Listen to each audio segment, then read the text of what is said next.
जब कृष्ण तथा बलराम वैदिक यज्ञों को संपन्न करने वाले ब्राह्मणों से बात करने में व्यस्त थे तो उन्होंने यह देखा कि स्वर्ग के राजा वर्षा के लिए उत्तरदायी इंद्र को प्रसन्न करने के लिए सारे ग्वाले एक यज्ञ की तैयारी कर रहे हैं। उन्होंने अपने पिता से पूछा, पिताजी, विशाल यज्ञ के लिए ये सारा प्रबंध क्यों हो रहा है?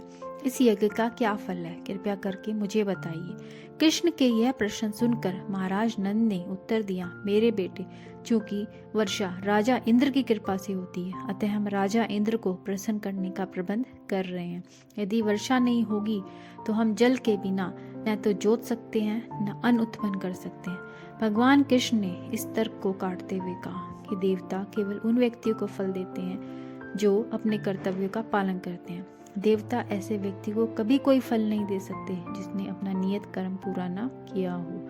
देवता क्रम संपन्नता पर आश्रित है और उन्हें किसी को अच्छा फल देने की छूट नहीं है। कृष्ण ने अपने पिताजी को आगे बताया, यह दृश्य जगत प्रकृति के 3 गुणों से सतोगुण, रजोगुण, तमोगुण के अधीन चल रहा है। ये 3 गुण उत्पत्ति, पालन, संहार के कारण स्वरूप हैं। बादल की उत्पत्ति रजोगुण के प्रभाव से होती है, अतः वर्षा का कारण यही रजोगुण है। इस वर्षा के बाद ही जीवों को फल अर्थात कृषि कार्य में सफलता मिलती है। तो फिर इंद्र को इस कार्य से क्या प्रयोजन है?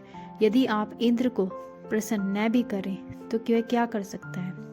यदि वह हो भी तो वह समुद्र के ऊपर भी तो जल बरसाता है जहाँ उसकी कोई आवश्यकता नहीं है। अतः हम पूजा करें या ना करें, वह समुद्र तथा पृथ्वी पर जल की वर्षा करता है। हम तो वृंदावन के इसी जंगल में रहने में संतुष्ट हैं।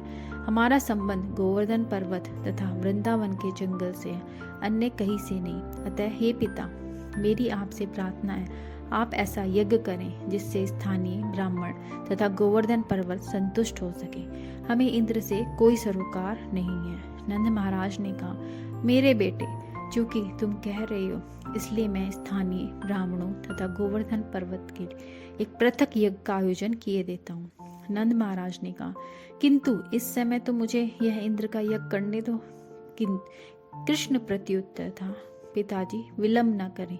अच्छा तो यह है कि इंद्र यज्ञ के लिए आपने जितनी भी तैयारियां की हैं उनसे तुरंत गोवर्धन पर्वत तथा स्थानीय ब्राह्मणों को संतुष्ट कर दिया जाए। तब नंद महाराज को पसीजना पड़ा।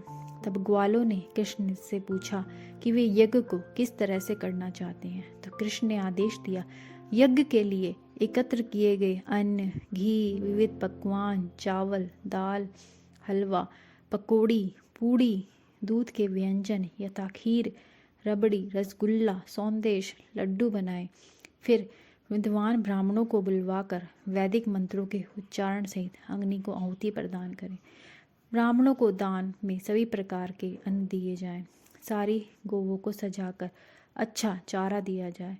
गौवों को उत्तम घास खिलाकर तुरंत ही गोवर्धन पूजा प्रारंभ की जाए। इस यज्ञ से मैं परम संतुष्ट होऊंगा। कृष्ण का प्रस्ताव मानकर गोवर्धन पूजा तथा परिक्रमा संपन्न की। गोवर्धन पूजा के उद्घाटन के बाद आज भी वृंदावन वासी सुंदर वस्त्र पहनकर गोवर्धन की पूजा करते हैं। वृंदावन वासी एकत्रित हुए और अपनी अपनी गोवे सजाई। भगवान चैतन्य ने भी स्तुति की है कि चूंकि कृष्ण पूजनीय है, अतः उनकी भूमि वृंदावन तथा गोवर्धन पर्वत भी पूजनीय है। कृष्ण ने कहा है कि गोवर्धन की पूजा उनकी पूजा के ही समान है।